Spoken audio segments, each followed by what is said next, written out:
ministrar o nosso coração através da sua palavra.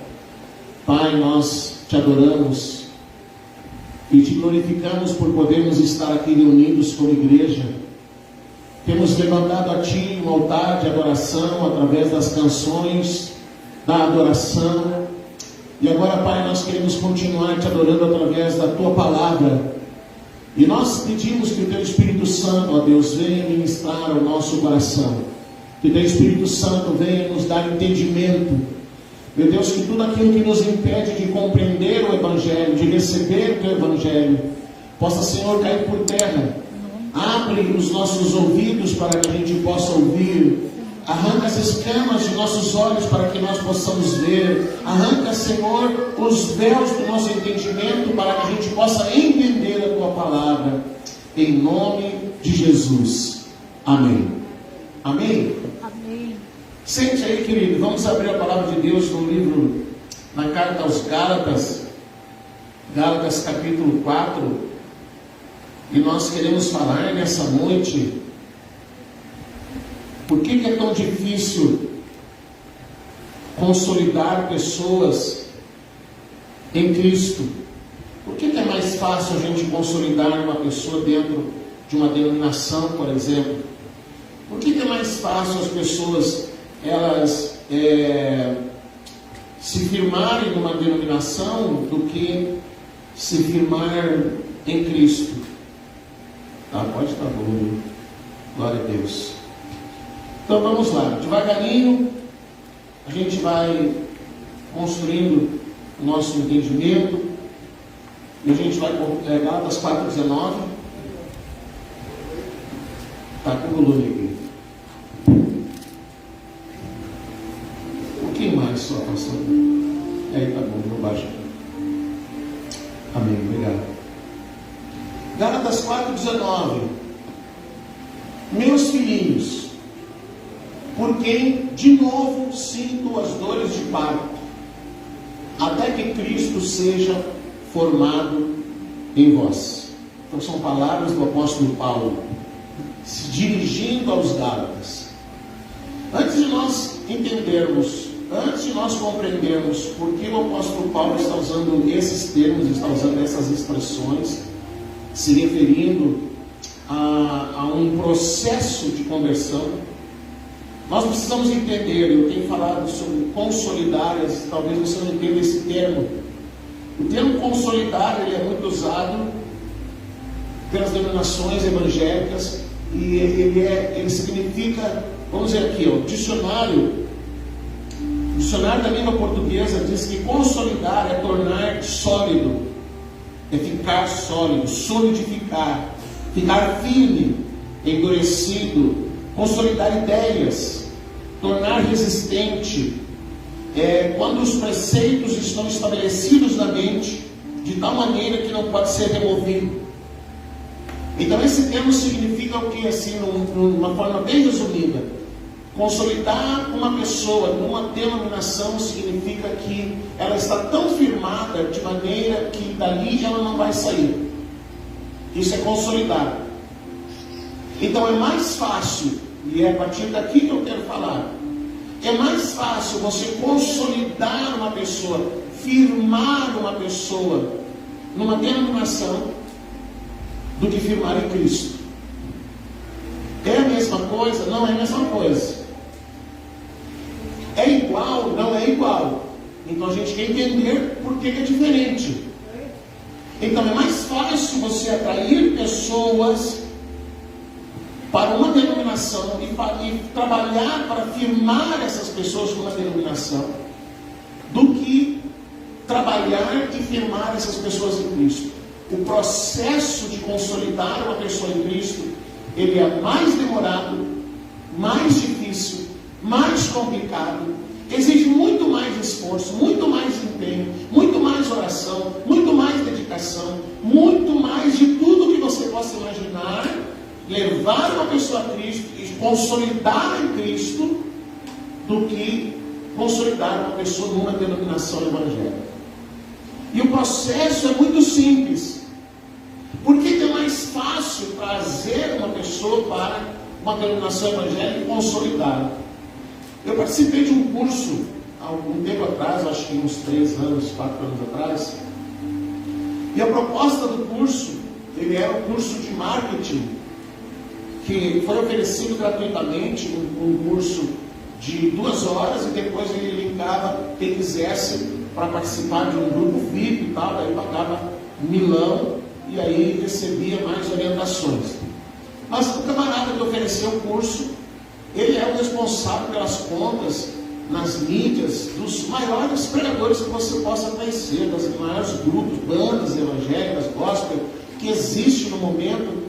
Ele que cuida da conta desses camaradas tudo, Morada, enfim, esse pessoal tudo, Silas, todos eles, gente do reino, gente que não é do reino, ele que cuida das contas dessas pessoas todas. Então ele apresentou o curso e de vez em quando ele dizia, ele foi falando como fazer um bom trabalho de marketing, como fazer uma divulgação, como impulsionar uma divulgação da igreja, como fazer um banner. Ele fez assim uma apresentação muito boa de como se pode divulgar, de como se pode fazer uma boa arte, que aplicativos usar, aplicativos grátis, enfim. E de vez em quando ele dizia, no final eu quero ensinar você que é pastor, você que é pregador, você que lidera uma congregação, como você vai fazer para encher a sua igreja. Então eu fiquei lá assistindo, né, do começo ao fim, aprendi muito sobre marketing, fazer banner e tal, coisas que são importantes, que ajudam realmente bastante na divulgação do ministério, que ajudam bastante na divulgação da palavra de Deus. Mas aí chegou assim, quando faltavam uns minutos para terminar, e quando ele começou a convidar para um grupo VIP, aí ele disse, então eu vou falar agora para você, eu vou contar os grandes segredos, porque um pastor pode abrir hoje uma porta, e naquele mesmo dia ele reunir 1.000 pessoas, 2.000 pessoas, 5.000 pessoas, como ele vai fazer para encher a igreja? Eu fiquei pensando, agora ele vai contar, né, o segredo. E aí ele começou a debulhar o negócio. Ele disse assim, pastor, você tem que falar o que as pessoas querem ouvir. Então, você tem que fazer campanha de prosperidade. Você tem que fazer campanha disso, campanha daquilo. Você não pode pregar assuntos polêmicos. Aí ele foi acabando comigo, né? Porque não posso falar assunto polêmico. Eu tenho que fazer campanha, eu tenho que distribuir envelope, eu tenho que... Eu disse, mas ele não me serve. A parte final do curso dele realmente não me servia. E ele disse, porque o fulano foi lá, alugou um salão e tal, no mesmo dia ele reuniu 5.000 pessoas. Ele fez assim, fez assado e tal. E aí ele começou a dizer o que eu não podia fazer e o que eu devia fazer para lotar um lugar pregando a palavra de Deus. Mas só que na verdade, o que ele estava dizendo que eu devia fazer, o que eu não devia fazer, o que ele chamava de pregar a palavra, não é o evangelho. Essa é a questão. O que ele dizia que eu devia fazer para atrair pessoas, na verdade, não era evangelho. Eu tinha que apresentar e oferecer às pessoas algo que não é evangelho. Você entende? Então eu vou atrair pessoas usando métodos que são carnais. Então eu vou oferecer para a pessoa alguma coisa que ela precisa. Eu vou tocar numa necessidade dela e vou atraí-la oferecendo algo que aguce os seus sentidos. Então o que corrobora? O que pesa na hora de uma pessoa escolher um lugar para congregar? Os seus sentidos. Por exemplo, o ambiente aqui não é climatizado. Aí já estraga, né? No verão tem mosquito, já estraga.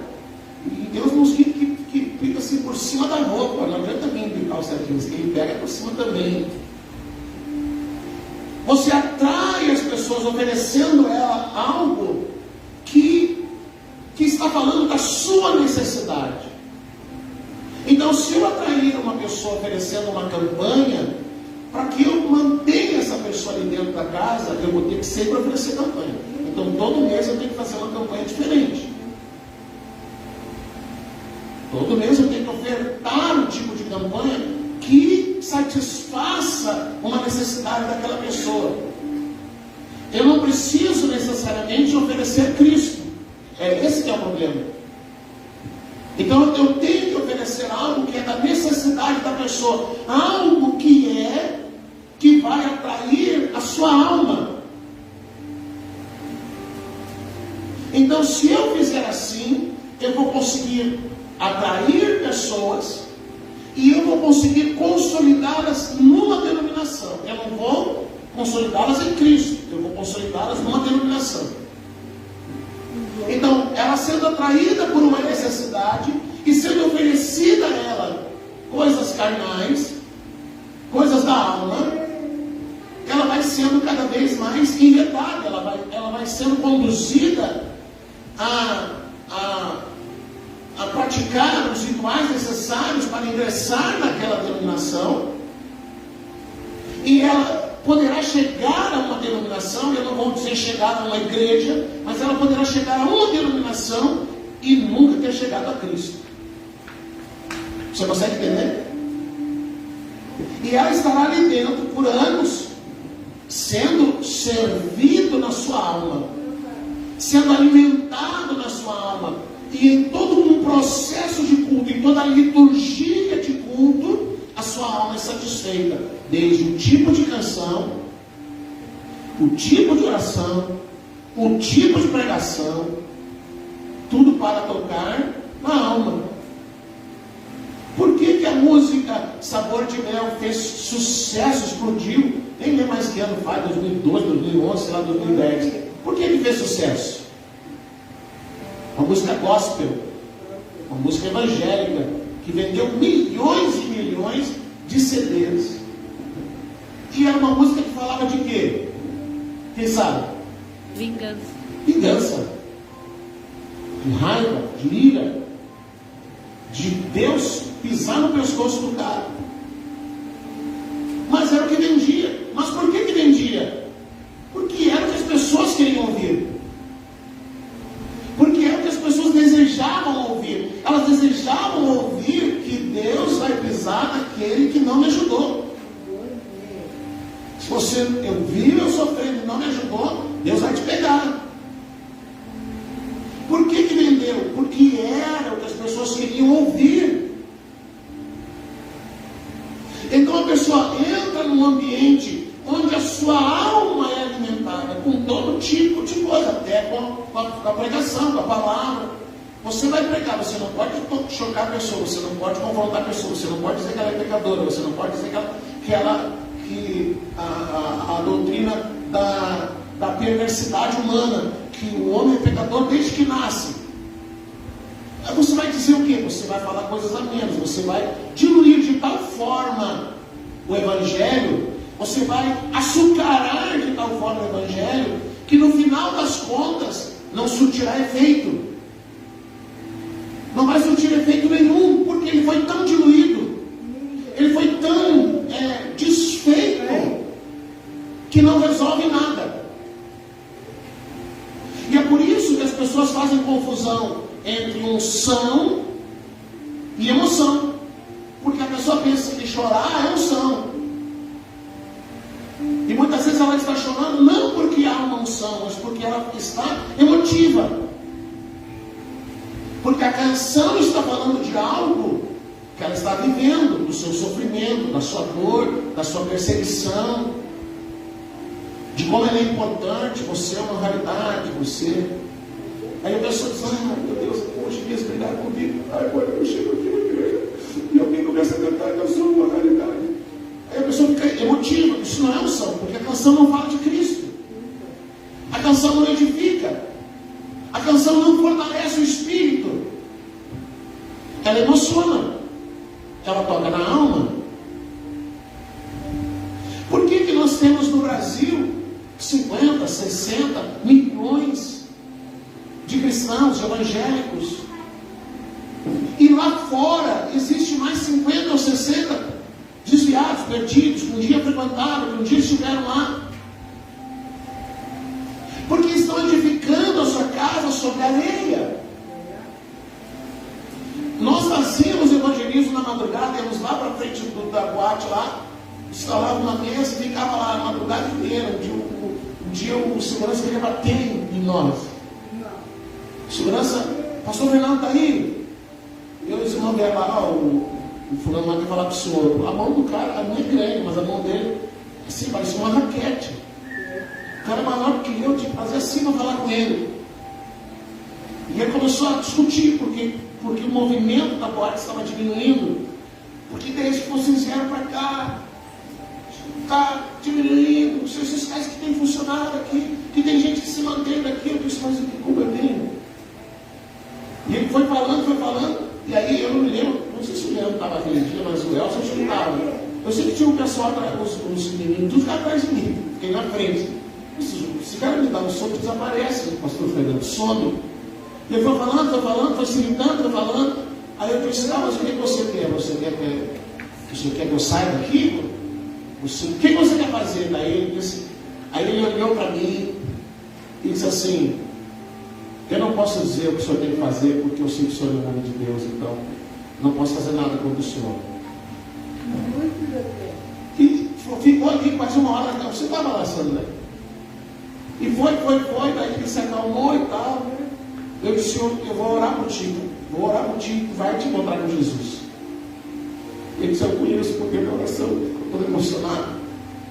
Hoje esse rapaz se converteu, está numa igreja, congrega. Na semana seguinte ele ele estava fazendo faculdade de Direito, terminou a faculdade, prestou o curso lá, a prova para a OAB, passou na prova da OAB, e no final, naquele final de semana, foi o último dia que ele trabalhou de segurança lá. Passou uns 2, 3 meses, um dia eu encontro ele. Eu disse, aquele dia teve que bater, né? Ele disse, não, pastor, não ia bater o senhor. Mas eu quero agradecer ao senhor, porque eu sei que se hoje eu não estou mais lá, é porque o senhor orou por mim. Mas a gente encontrava o quê? A gente encontrava pessoas, a maioria, a gente abordava, sei lá, 50, 60 pessoas. 58, um dia já estavam congregando alguma igreja, estavam desviados. Por quê? Por que gera tantas pessoas que um dia estiveram numa denominação e não estão mais? Porque estão construindo a sua casa sobre areia. E quando surgem as situações da vida, querido, o que nos faz manter firme não é a canção gospel, não é a pregação coach, não é o não ser confrontado, não é o não ouvir a verdade. O que nos mantém firme é a semente da palavra de Deus.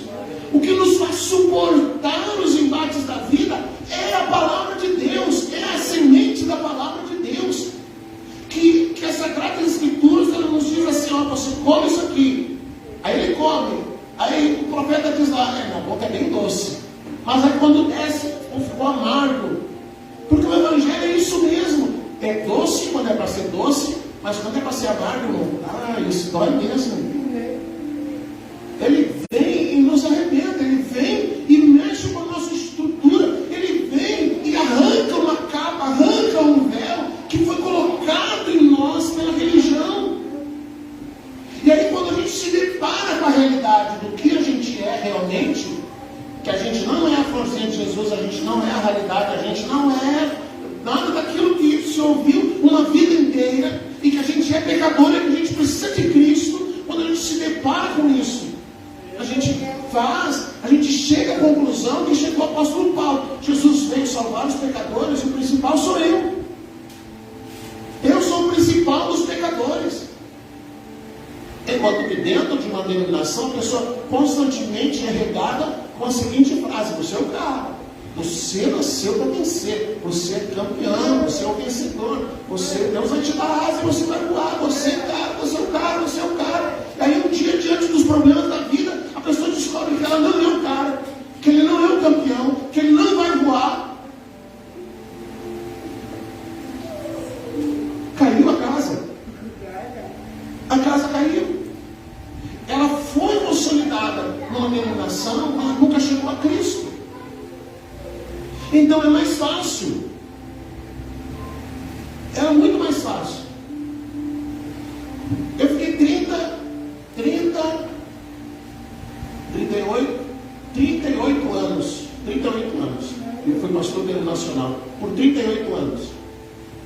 Alguns de vocês me conheceram antes, alguns de vocês participaram da campanha da Rosa, que eu sei. Alguns de vocês participavam da noite da sexta. Agora eu ficava tão fixado na sexta-feira 13 que eu olhava no calendário e falava, hoje passa batida, assim, eu vi o pessoal comentando, hoje é sexta-feira 13, hoje é sexta-feira 13. Mas naquela época, eu aproveitava a sexta-feira 13, que vai ser noite grande. Mas você agitava. Aí um dia eu me converti, eu uso esse termo, as pessoas falam, mas o senhor é um pastor. O termo Deus fez algo na minha vida que virou a minha vida de cabeça para baixo, eu fiquei doidão. E quando eu fui entendendo o que era o Evangelho, e eu não era um cara assim, vamos dizer, ignorante das coisas da palavra de Deus. Eu fui diretor de seminário, fui professor de seminário. Das 14 matérias que eram lecionadas no seminário, eu podia lecionar qualquer uma delas com tranquilidade. A pastora era diretora de seminário. Está cheio de pastor por aí que foi formado por mim. E um dia eu me deparei com alguma coisa que eu vi, que eu não entendia, que eu não compreendia. Quando eu comecei a me sentar para ouvir homens que pregavam sobre o reino de Deus, aquilo gerou um choque tão grande em mim, que eu comecei a pensar, não, mas eu nunca fui convertido na minha vida, não posso. Onde estavam essas coisas? Aonde estavam todos esses ensinamentos antes que eu nunca vi, que eu nunca encontrei? Porque estar numa denominação, estar dentro da religião evangélica, ele domina de tal forma a mente de uma pessoa. Quando Jesus veio, ele começou a falar contra o judaísmo. O judaísmo, ele dominava de tal forma a mente, a mentalidade das pessoas, que, vamos dizer assim, o camarada acordava e ele tinha que pensar como ele ia proceder para ele não quebrar nenhuma regra da lei. Se fosse sábado, se não fosse sábado, o que dia era aquele, se tinha alguma festa, se tinha alguma coisa, o que ele tinha que fazer, como é que ele tinha que fazer. E a lei, ela prescrevia sobre todas as situações da vida, o que ele podia comer, o que ele não podia comer, que tipo de roupa vestir, quantos quilômetros ele podia andar, se ele podia ou não ter escravo, se ele podia ter ou não um servo, quando que ele tinha que libertar aquele servo. Eram todas as coisas que a lei, ela ia dominando. Então, quando Jesus chega, a lei controlava o universo da vida, da nação inteira. Aí Jesus veio e ele começou a ensinar o quê? O reino. A lei? Não. O reino de Deus. E aí, quando Jesus começou a ensinar o reino de Deus, o ensinamento de Jesus entrou em conflito. Entrou em conflito porque o reino de Deus, o Evangelho, ele é simples, quem complica são os homens. O Evangelho é simples demais. O Evangelho é como, acho que foi quinta que eu falei sobre Naamã. O Evangelho é como Naamã, quando ele ouviu assim, vai lá e te banha 7 vezes. E Naamã disse, não vou, porque papá. E alguém disse para ele, mas olha, se tivesse te pedido uma coisa difícil, você não faria? Porque as pessoas estão acostumadas dentro de um movimento gospel que tudo é difícil. Se a situação dele financeira está complicada, o que ele é orientado a fazer? O que você faz? Faz uma oferta de sacrifício.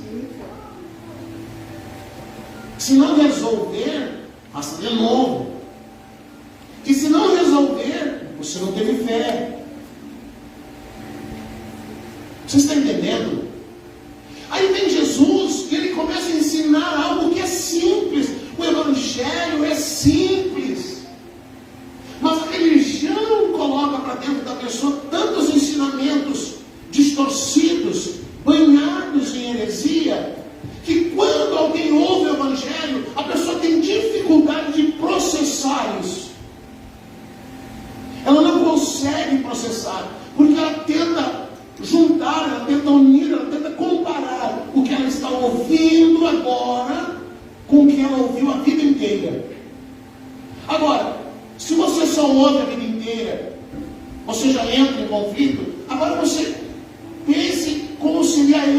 pastor, um líder, um teólogo, enfim. De repente eu me deparo com alguma coisa, eu começo a ver que o que eu ensinei não era tão certo assim, que eu tinha tanta precisão, que eu achava que era tão preciso, que era tão correto, e de repente eu comecei a olhar o Evangelho, e eu fui vendo que o que eu estava ensinando, aquilo não era Evangelho. E Paulo mesmo chama isso de outro Evangelho. Então eu me sentei para ouvir pregadores de reino, Judson, Vigério Maldonado. Eu ouvia em espanhol Vigério Maldonado, outros pregadores que falam sobre reino. E quando aqueles homens começavam a pregar, eles pregavam 1 hora, 2 horas, eu tinha que parar o vídeo, porque dava choque assim, ó, dava tic-teco, dava choque assim, sabe? A pessoa ouve uma coisa assim, meu Deus, da onde que esse homem tirou isso? Onde que está isso?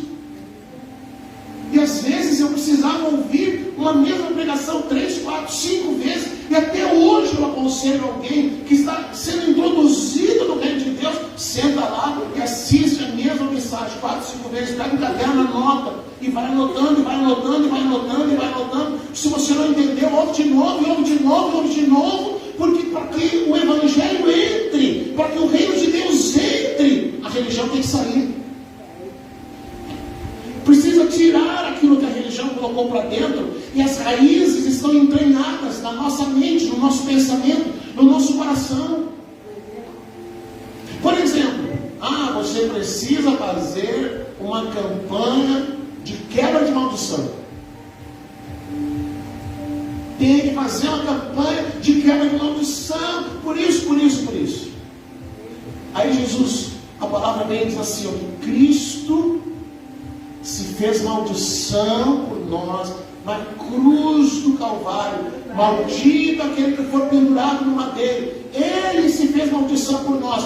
Todas as maldições que estão sobre a nossa vida, que foram lançadas sobre a nossa vida, que nós semeamos, que nós plantamos, que alguém lançou sobre nós, toda e qualquer maldição que estava sobre nós antes de chegarmos a Cristo, elas foram rompidas e desfeitas quando nós chegamos a Cristo. Elas não têm mais poder sobre a vida de um filho de Deus. Mas você quer manter as pessoas dentro da sua denominação, faça campanha de quebra de maldição. E aí você estimula as pessoas a terem medo.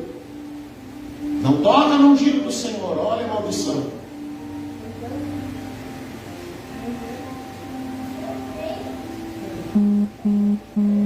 Onde que sai isso? Quando Davi empurrava Saul na caverna, e os soldados dizem, Saul está lá dentro, vai lá, aproveita e mata ele. Davi diz, eu não vou matá-lo, eu não vou, longe de mim, se eu tocar no ungido do Senhor. Mas Davi confrontou Saul alguma vez? Confrontou ou não confrontou? Davi várias vezes não confrontou Saul, perguntou, o que é isso? O que está acontecendo? Por que você está fazendo isso? Por que você está agindo assim? Por que você está me perseguindo? Por que você está fazendo isso contra mim? Por que você quer me matar? Mas quando alguém fala alguma coisa de um líder famoso, de um líder conhecido, ele quer manter as pessoas com medo, ele diz, não toque no ungido do Senhor. Não, ela diz que não é para matar, mas eu posso falar, eu posso confrontar. É isso que Davi disse, não, eu não vou matar ele, mas ele vai me ouvir. Então, você tira, é preciso tirar o que a religião colocou para dentro, para que possa ter espaço para o reino de Deus entrar. Então, tem que ser um tipo de roupa, tem que ser não sei o que, tem que ser, vai somando aí um monte de coisa.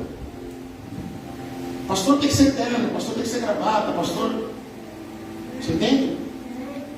Não pode vir de bermuda, não pode não sei o que, não pode. E a religião vai se sustentando com isso, no medo das pessoas. E aí vem Jesus, e ele apresenta a facilidade do Evangelho. Você está cansado? Por que Jesus diz, vinde a mim todos vós que estáis cansados e sobrecarregados. Não é um convite para quem está perdido no mundo. Você está perdido no mundo, venha. Jesus está te convidando. Jesus está dizendo assim, ó, se você está cansado da vida de religião, da vida prisioneira de uma religião, venha a mim, porque meu fardo é leve e meu jugo é suave. Você está cansado de tantas regras para comer, regra para dormir, regra não sei o quê, a mulher não pode isso, a mulher não pode aquilo, a mulher não pode não sei o quê, porque não pode namorar, porque não pode isso, porque não pode dormir de pelado, não pode dormir não sei o quê, porque o anjo vem e daí vai se assustar quando vê a mulher sem roupa, vê o homem sem roupa, porque não sei o quê, porque não sei o quê, porque não sei o quê, porque não sei o quê, é tanta regra. E aí Jesus diz assim, você está cansado disso? Vem a mim, porque meu fardo é leve e o meu jugo é suave. Se você está cansado, venha a mim. Porque aí a pessoa diz, porque assim, porque assim. Aí Jesus, o apóstolo Paulo diz assim, ó, Jesus, ele criou um novo caminho. E o caminho que ele criou está nele. Ele criou um novo caminho. E para a gente chegar e percorrer esse caminho que ele nos convida a percorrer, esse caminho a gente anda nele em Cristo. Não na religião. Então alguém pode chegar numa religião, numa denominação e nunca ter chegado a Cristo. Porque para ele, dentro de uma religião, tudo se destina e se resume no que ele vai conquistar aqui. Então aqui ele vai enriquecer, aqui ele vai prosperar, aqui ele vai ganhar dinheiro, aqui Deus vai honrá-lo, aqui Deus vai fazer isso, aqui Deus vai fazer aquilo, aqui Deus vai dar para ele 100 casas, porque ele se desfez de uma. Então você distorce a palavra. Porque quando Jesus fala sobre as 100 casas, ele não está falando de dinheiro. Se nós abandonamos tudo para te seguir. Pedro veio para Jesus, nós abandonamos tudo para te seguir.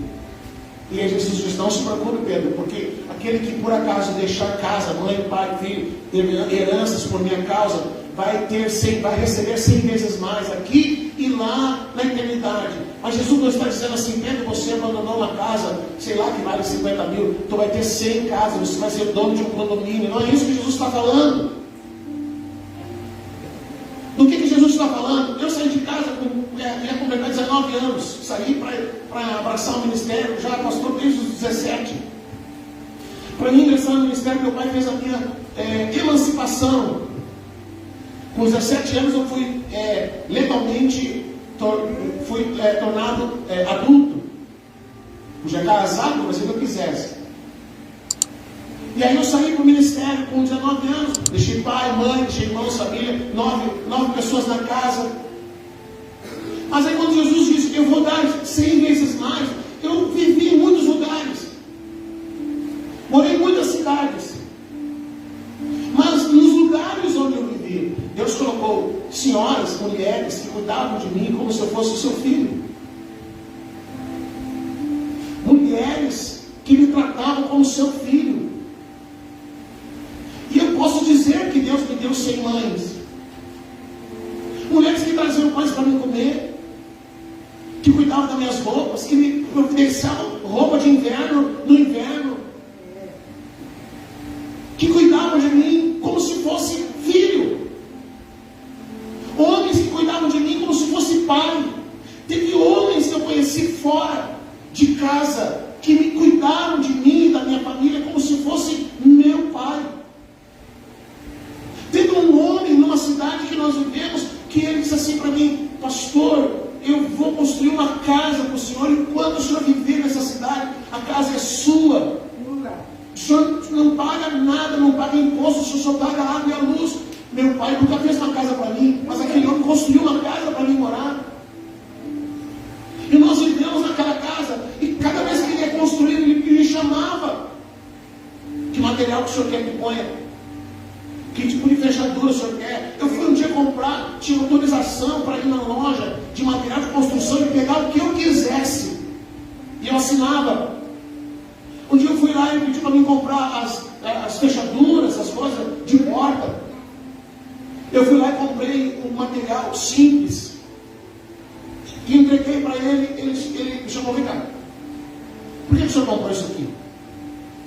Eu disse, não, eu não quero gastar muito não. Não. Volta lá. E pede para ele dar o que tem de melhor. De fechadura, de porta, o que você precisar. Pega o que tem de melhor, pastor. Levantei lá com aquele saco de fechadura, de dobradiça, de não sei o que, de parafuso. Por que o senhor não devolvendo? Não, eu quero pegar o melhor. Aquele homem fez por mim o que ninguém fez. Meu pai não pôde fazer isso por mim, mas ele fez. O senhor, eu estava lá, eu precisava ampliar o ministério.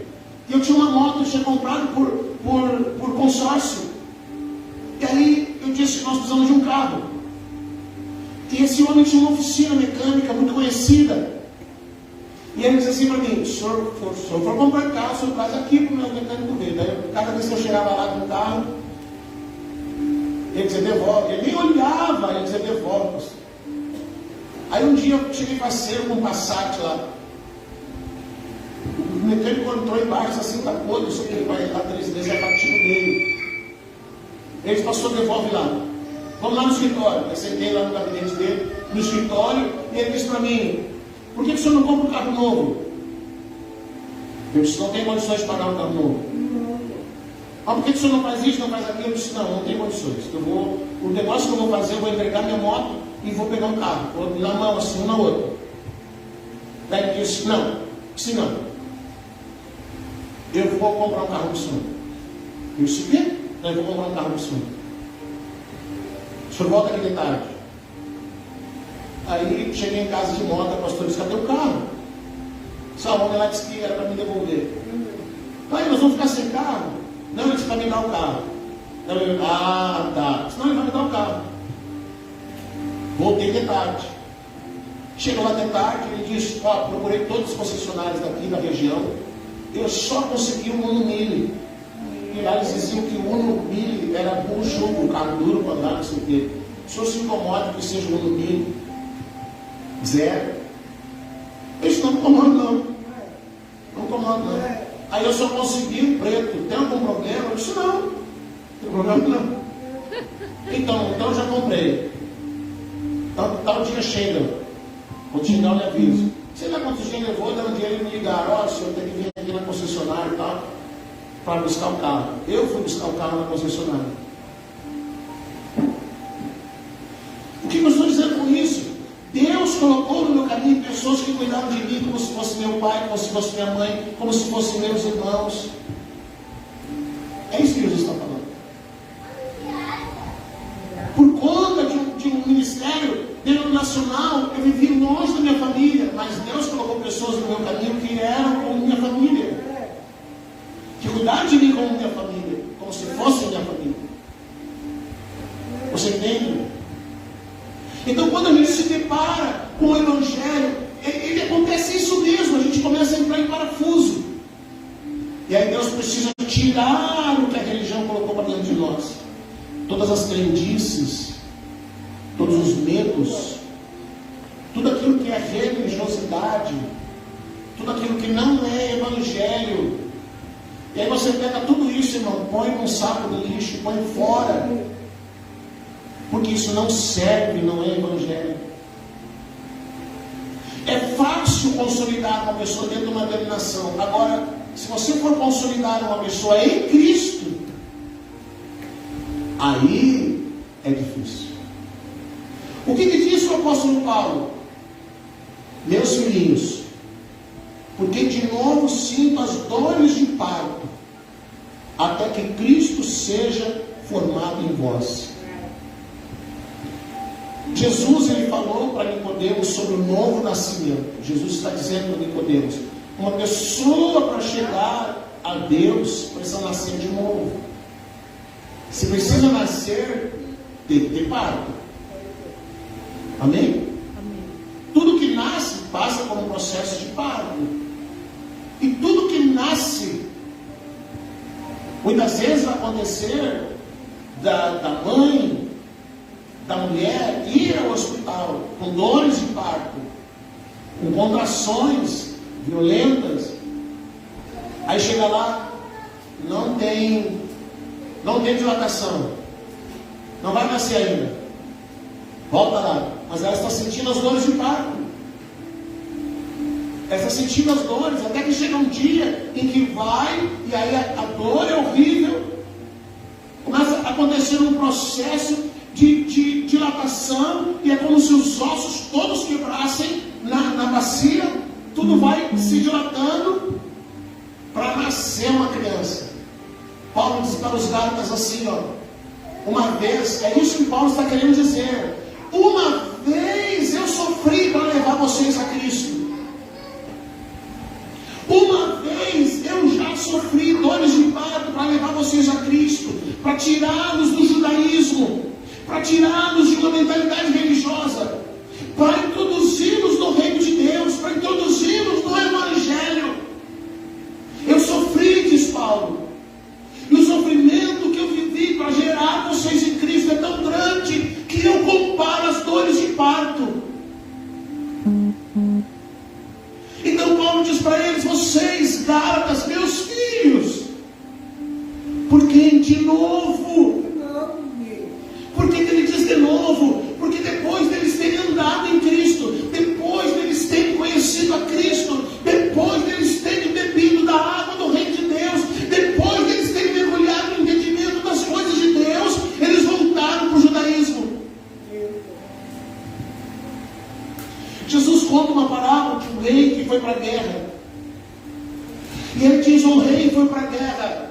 E quando chegou na hora da guerra, ele fez as contas, ele tinha um imenso exército. Mas ele fez as contas se ele podia ganhar aquela guerra com um número X de soldados. Ele não queria comprometer todo o exército. Mas ele chega à conclusão que ele não vai vencer com aquele exército, então ele volta. Ele desiste da guerra. Lá no canal tem essa mensagem. A guerra que não aconteceu e a torre que nunca foi construída. Ele diz, um homem que resolveu construir uma torre, ele construiu, colocou o fundamento, e quando ele colocou o fundamento, ele foi fazer as contas do que ele podia gastar, do que ele queria gastar. Não era tudo que ele tinha, mas era o que ele queria gastar. Ele chega à conclusão que ele iria gastar muito mais. Ele teria que comprometer tudo que ele tinha. Então ele desistiu de construir a torre. E o que aconteceu com os Gálatas foi isso. Eles chegaram a Cristo. Houve um nascimento espiritual. Eles chegaram a Jesus. Eles entenderam Jesus. Eles compreenderam que era aquilo que eles precisavam. Estava em Cristo. Mas eles voltaram atrás. Porque chegaram no momento em que eles colocaram uma balança. Eu vou comprometer todo o meu exército. Eu vou comprometer toda a minha riqueza. É isso mesmo que eu quero? Ou eu vou voltar para a religião? Eu quero mesmo ouvir todo domingo a mensagem cristocêntrica que não exalta o meu ego? Eu quero mesmo sentar todo domingo e ouvir uma pregação que arrebenta comigo? Ou eu quero ouvir uma pregação coach? Ou eu quero que alguém afague o meu ego? Ou eu quero que alguém unfe o meu ego? Não, eu não quero. Eu não quero ficar ouvindo essas coisas pesadas. Eu não quero ficar ouvindo que eu sou um pecador. Eu não quero ficar ouvindo que um dia haverá um tribunal de Cristo, que eu vou chegar diante de Cristo. E eu sozinho, eu vou me comparecer diante do Senhor. E Ele vai dizer para mim, Ele vai me mostrar a minha vida. E no final Ele vai dizer se eu mereço ou não mereço receber alguma recompensa, ou se eu vou ser disciplinado. E lá quando Jesus fala disso, Ele diz, por isso haverá choro e ranger de dentes. Jesus não está falando de pessoas que estão perdidas. Ele está falando que um dia a igreja vai chegar diante dele. E muita gente vai chorar e vai ter um sofrimento tão grande, que a palavra diz que haverá choro e ranger de dentes. É isso que eu quero ouvir? É isso que eu vou querer ouvir o resto da minha vida? Não, eu quero ouvir uma coisa mais suave, eu quero ouvir uma coisa mais açucarada. Eu quero cantar canções que falam de vingança. Eu quero cantar canções que exaltam o meu ego, que dizem que eu sou o cara. Então eles põem na mesa e decidem, eu vou voltar.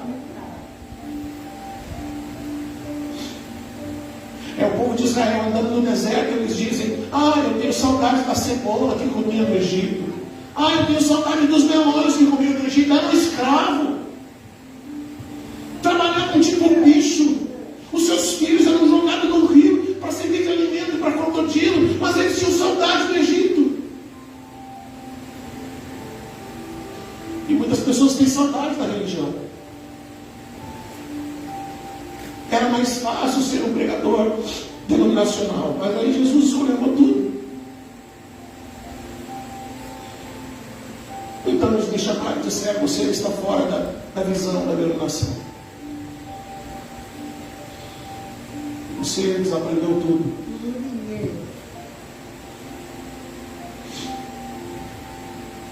E cada vez que eu ouvia uma pregação, cada vez que eu ouvia uma mensagem daquilo,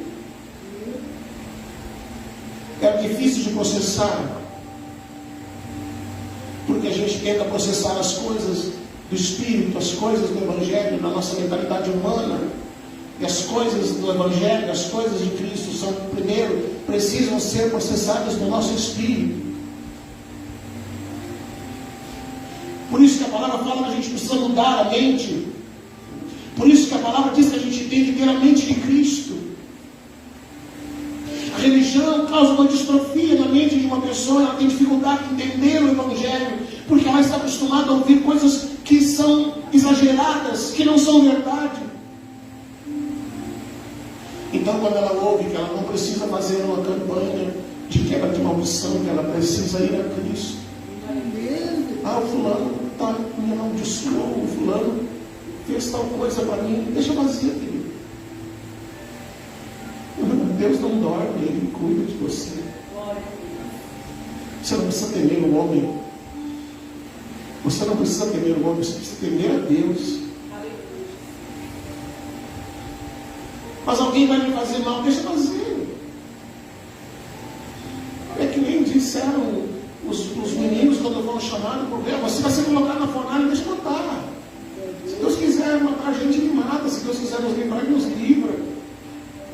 Mas eu não posso ficar apegado a Deus esperando que Ele vai me enriquecer. Porque Jesus disse que lá no final haverá uma coroa.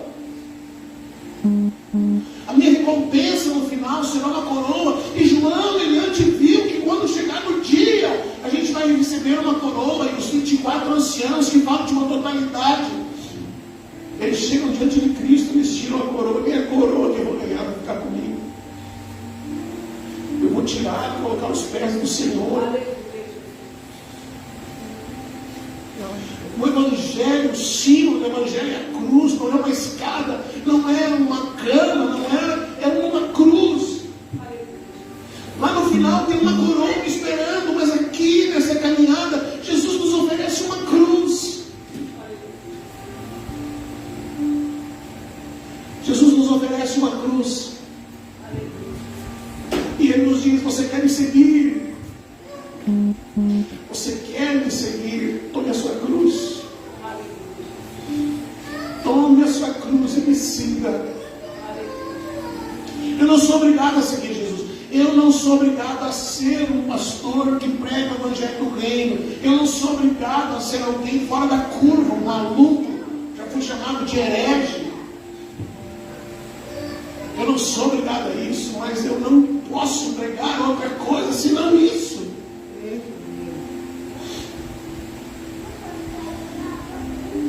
Mas é pesado, eu sei que é pesado.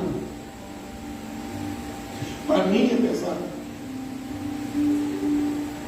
Ser um pregador de reino, do Evangelho puro e simples, é pesado. Porque você trabalha, investe, batalha, ora, intercede, ensina, discipula. Quando pensa que vai, não vai. Quando pensa que a pessoa está entendendo, ela não está entendendo. Quando pensa que ela vai finalmente se comprometer, ela não se compromete. Por isso que Paulo diz: de novo estou sentindo as dores de parto. Quando a gente pensa que a pessoa vai se consolidar em Cristo, ela volta para a religião. Quando a gente pensa que a pessoa agora vai se firmar, ela não se firma.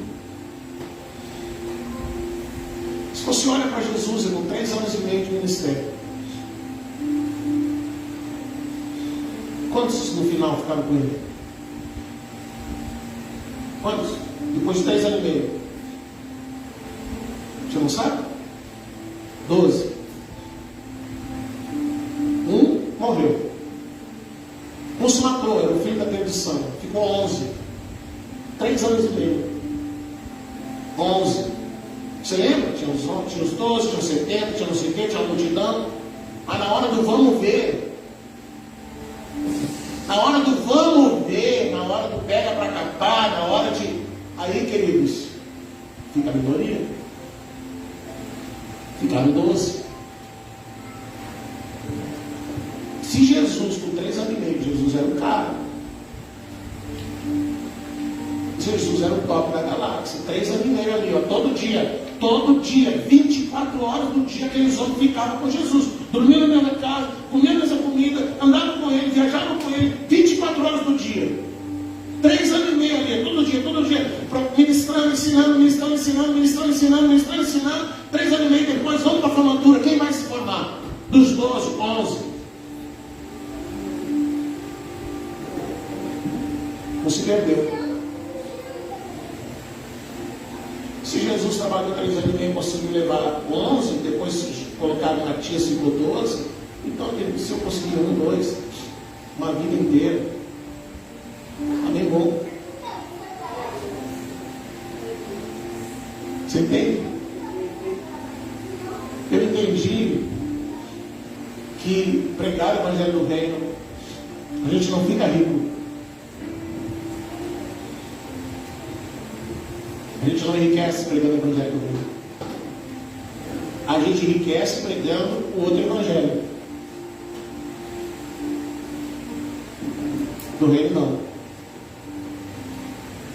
Se eu estivesse na denominação, eu nem sei que salário seria o meu hoje. Mas aí eu escolhi o Reino. Fui louco bastante para escolher o Reino.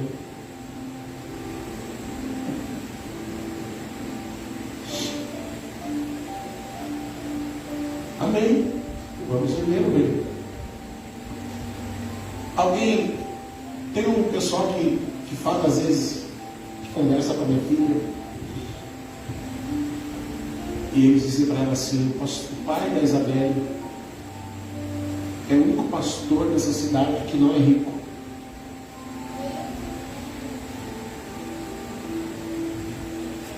Aí eles contam: construí uma casa com o pastor fulano de tal.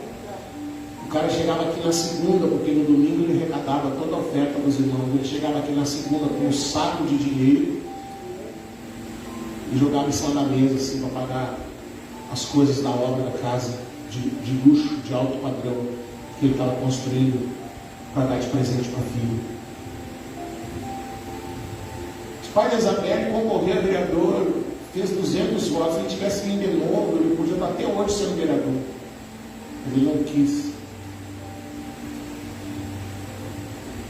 Se anda por aí e vê o pai da Isabel trabalhando, parece um peão.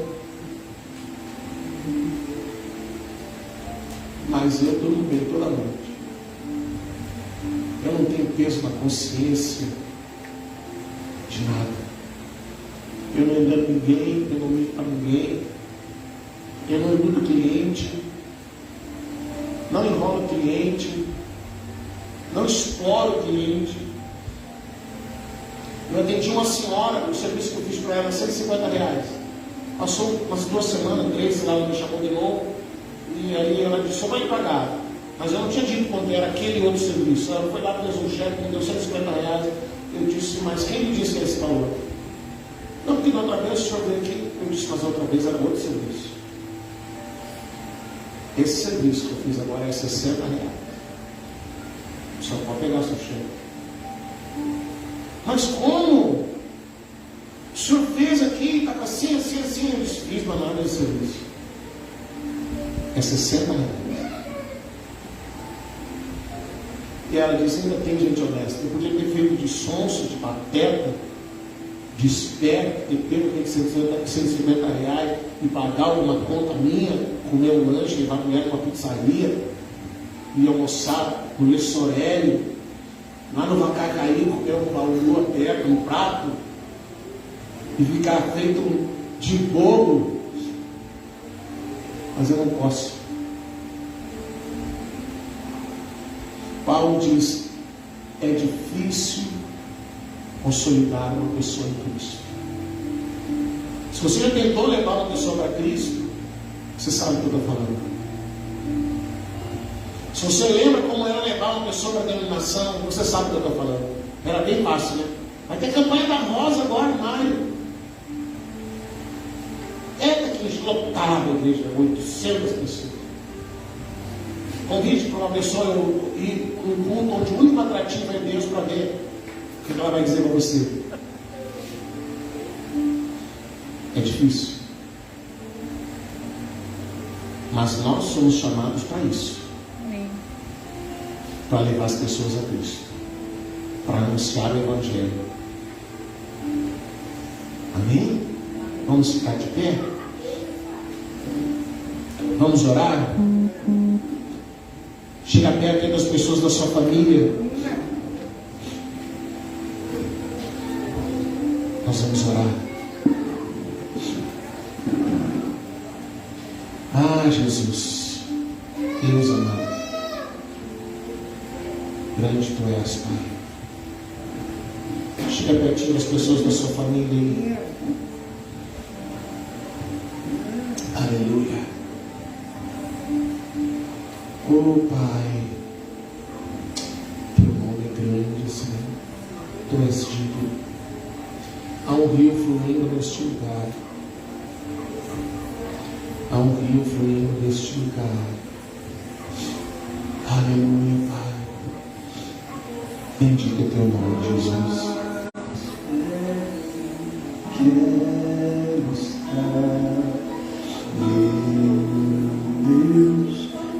Quero estar, Jesus.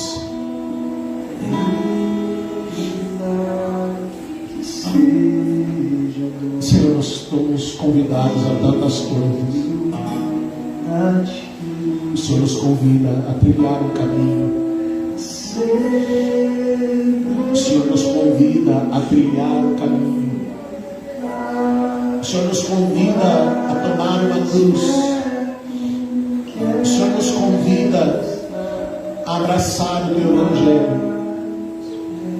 onde o único atrativo do Evangelho é Cristo. Não há riqueza nos esperando, não há sucesso nos esperando, não há honrarias nos esperando. O Senhor nos oferece uma cruz. O nosso deleite não está no sentido das emoções, no sentido da alma. O nosso deleite é Cristo. Cristo é o nosso deleite. Cristo é o nosso deleite. Cristo é o pão da vida. Cristo é a água da vida. Cristo é o rio que a gente tem que navegar. Cristo é a água que a gente tem que beber. Cristo é o alimento que precisa chegar ao nosso espírito. Cristo é tudo. É tudo sobre Ele, não é sobre nós. Somos chamados a renunciar. Somos chamados a sepultar o nosso ego. Somos chamados a nos esvaziar de nós mesmos. Somos chamados a nos lançar aos Teus pés. Somos chamados a nos render a Ti, Senhor. Somos chamados a colocar o nosso ego na cruz. Ah, Senhor, Paulo dizia, o apóstolo Paulo dizia, das dores de parto, quantas dores de parto nós sofremos levando alguém em Cristo. Quantas vezes, Senhor, o processo de conduzir a Cristo é dolorido, é sofrido, é angustiante. Quantas vezes pensamos, agora vai, e não vai. Ah, Espírito Santo, que a gente possa olhar para Ti, que a gente possa ser confortado por Ti, consolado por Ti, que as lágrimas geladas do parto, do nascimento dos filhos do reino, elas sejam julgadas por Ti, Senhor. Que nós não coloquemos nas pessoas alguma estimativa, alguma expectativa, porque as pessoas não vão suprir as nossas expectativas. Cristo, Cristo, Cristo, Cristo, Cristo. Ah, Senhor, chegará um dia, e a Tua palavra diz que não haverá mais choro, não haverá mais dor. Chegará o dia que haverá recompensa.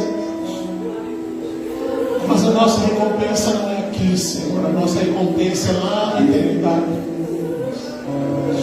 Que possamos nos agarrar a Cristo. Que possamos ser consolidados em Cristo. Que possamos ser enraizados em Cristo. Que os nossos olhos estejam fixos em Cristo. Que nós possamos abrir mão, Senhor, daquilo que é nosso sonho, nosso desejo, nossa vontade, para viver a Tua vontade, Senhor. Pai, toma essa família, toma cada um dos Teus filhos, cada pessoa que está aqui agora e cada pessoa que vai ouvir essa mensagem em algum momento. Que o Teu Espírito Santo, meu Deus, possa arrancar os véus da sua mente, que o Teu Espírito Santo possa arrancar as escamas dos seus olhos, que o Espírito Santo possa abrir os seus ouvidos, que o Senhor possa soprar entendimento, Senhor, e que eles possam entender, Senhor, eles possam entender que o que nós precisamos é de Cristo, somente Cristo e nada mais. Somente Cristo. Ah, Pai. Obrigado, Jesus. Obrigado, Senhor. Conduz essa família a Ti, Senhor. Conduz essa família a Ti. Conduz esse Teu filho a Ti, Senhor. Que a Tua vontade se cumpra na sua casa. Que a Tua vontade se cumpra no seu lar. Que a Tua vontade se cumpra na sua vida. Que o Teu propósito se cumpra na Tua vida, Senhor. Em nome de Jesus. Em nome de Jesus. Amém, Jesus. Amém. Dá um abraço aí às pessoas da sua família.